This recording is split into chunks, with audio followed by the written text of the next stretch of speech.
Mr. Vice President, Excellencies, distinguished delegates.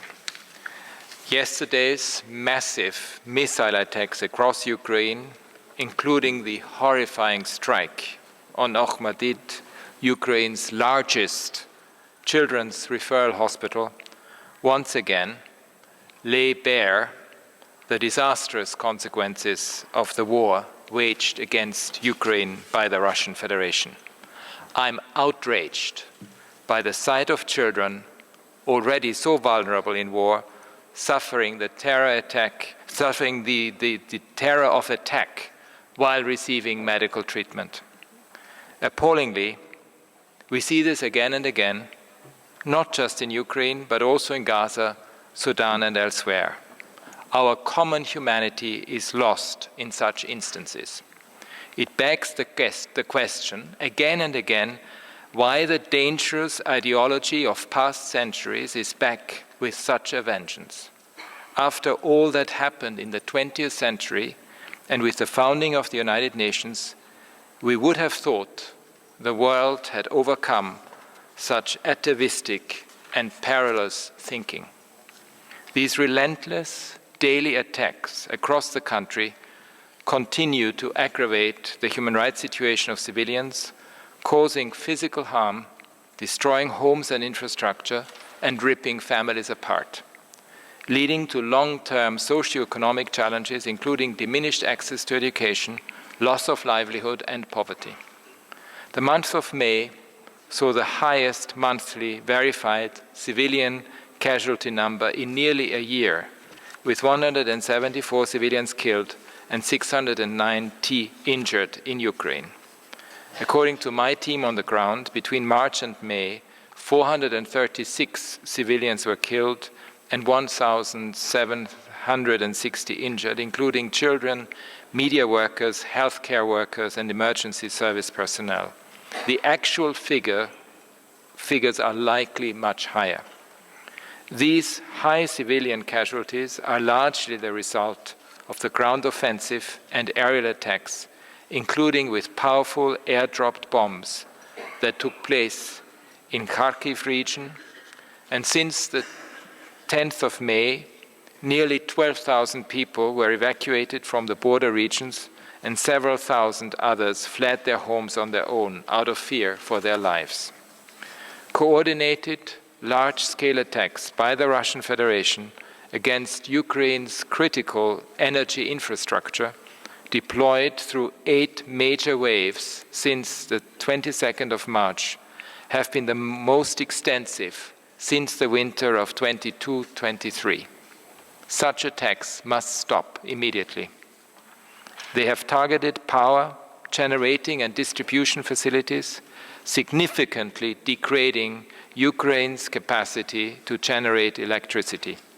Millions of people across Ukraine experience daily power cuts, often for many hours at a time, reducing access to water supply, mobile and internet connectivity, public transportation, and restricting children's ability to study, as many in Ukraine attend school remotely.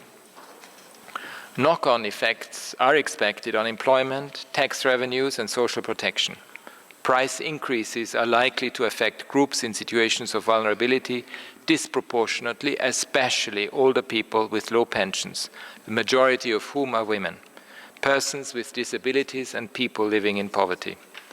But the worst is possibly yet to come, as energy companies and the Ukrainian authorities caution that repeated strikes have reduced the ability to make the necessary repairs to heat homes during winter. Again, senseless suffering. Mr. Vice President, recently released Ukrainian prisoners of war have provided detailed accounts of torture, ill treatment, and sexual violence. They described brutal beatings, prolonged stress positions, electric shocks and beatings to genitals, dog attacks, and severe food deprivation. Based on interviews with over 600 released Ukrainian civilian detainees and POWs, torture in places of detention run by the Russian Federation is widespread. This is abominable. I urge the Russian Federation immediately to cease such practices, to improve detention conditions, establish mixed medical commissions, and to grant full access to my office and to independent monitors to all places where Ukrainian prisoners of war and civilian detainees are held, including in occupied territory. My team in Ukraine also interviewed dozens of relatives of POWs and civilian detainees who had not heard from their loved ones in months or even years, and some no word at all. This silence is agonizing for families. The Russian Federation must ensure, in line with international law, timely information is shared on the fate and whereabouts of POWs and civilian detainees and allow communication with families. My office also continued to document the torture and ill treatment of Russian POWs after capture and while in transit to official places of internment, including beatings and electric shocks. According to our information, the torture of Russian POWs ceased when the POWs arrived in official places of internment. The Ukrainian authorities need to investigate these instances and ensure the treatment of POWs at every stage is in line with international law.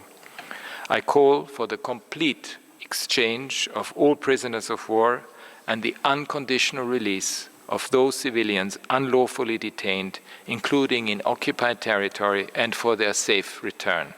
My office stands ready to support such efforts. I reiterate that children deported or transferred to the Russian Federation must be returned immediately.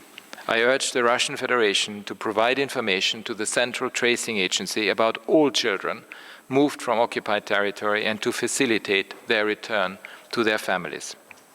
In government-controlled territory, Ukrainian authorities continued to convict people on charges of collaboration activities, including for doing work that benefited the population, such as restoring gas supply or distributing wood for heating. Guilty verdicts were handed down in all 322 judgments issued during the reporting period. I welcome the guidelines recently issued by the Prosecutor General of Ukraine, seeking to ensure that prosecution of such cases is aligned with international law and encourage implementation in full. In occupied territory, my office has documented increased pressure on residents to obtain Russian passports. Many people who recently left the occupied territory, notably older people, reported experiencing difficulties in accessing healthcare without Russian citizenship. Parents reported being under pressure to obtain Russian passports to send their kids to school. I recall that compelling residents in occupied territory to obtain the citizenship of the occupying power is a violation of international humanitarian law. I now turn to the Secretary General's report on the human rights situation in the temporarily occupied territories of Ukraine, including the Autonomous Republic of Crimea and the city of Sevastopol. It highlights ongoing violations of international human rights and international humanitarian law by the Russian Federation, including arbitrary arrests, enforced disappearances and torture, and violations to the freedoms of opinion, expression, peaceful assembly, and association.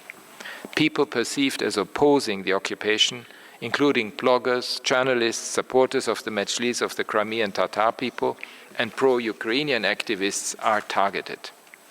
This is all occurring in a context of near impunity, with the Russian Federation adopting laws effectively granting amnesty to service persons for a broad range of crimes. Mr. Vice President, the pursuit of war, the practice of escalation cannot become the new normal. I urge the Russian Federation once again immediately to cease its use of armed force against Ukraine, withdraw its military forces from the territory of Ukraine in line with the order of the International Court of Justice, and scrupulously to respect international humanitarian and human rights law. There needs to be an immediate stop to the use of explosive weapons with wide area effects in populated areas. During the reporting period, 96% of civilian casualties were caused by the use of such weapons in such circumstances. My office will continue meticulously to monitor, document and report on the ground realities of this awful war, including in occupied territory. Accountability must be served. War is the worst enemy of human rights. It is an aberration, not just in the current context, but also everywhere else. It has to be shunned, and peace must be found in line with the United Nations Charter and international law. That is the most fervent wish of Ukrainians. Thank you.